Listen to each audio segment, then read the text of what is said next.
Hello, this is the post-mortem video of our capstone project, Owl Night. I'm Marlene Malik McKernan.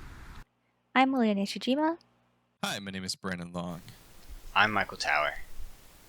Hello, I'm Justin Frazier. I'm Devin Chase Clemens Phelps.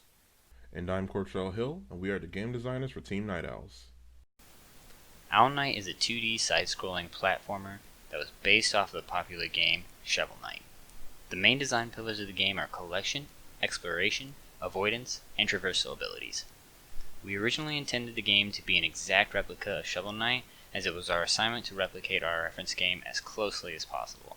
However, by using the play on our team's name, Night Owls, our game turned out to build character by shifting our mechanics into things that would make sense for an owl to do.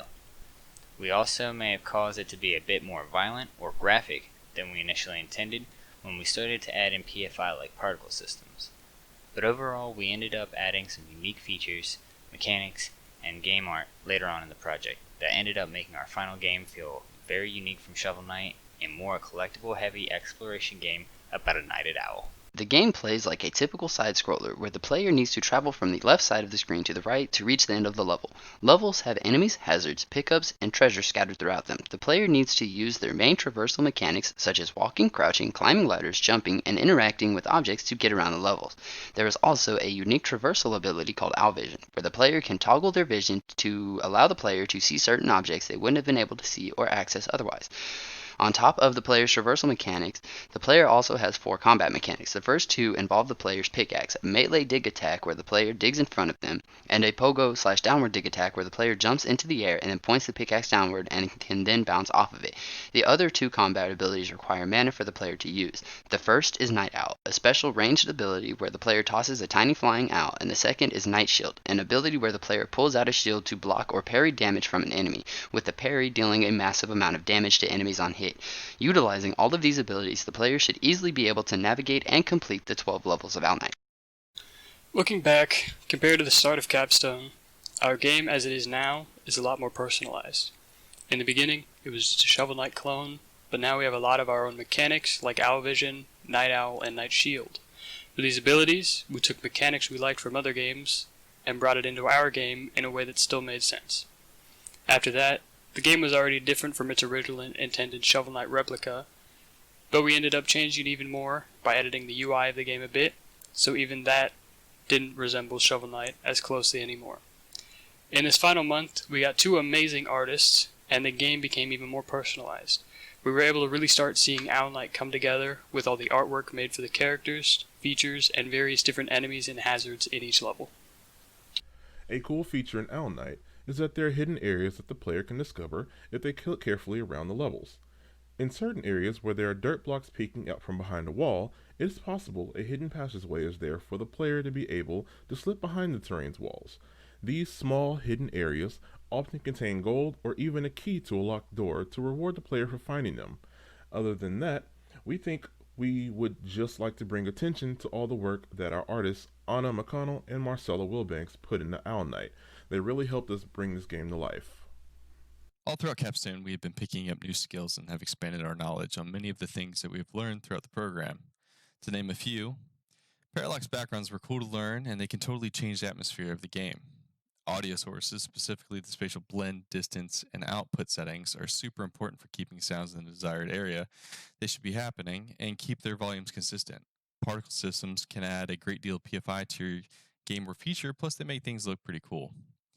Tags are extremely easy to add to your project and become really useful while scripting. Waypoints are very useful for pathing any AI in your game, like enemies, moving platforms, and traps.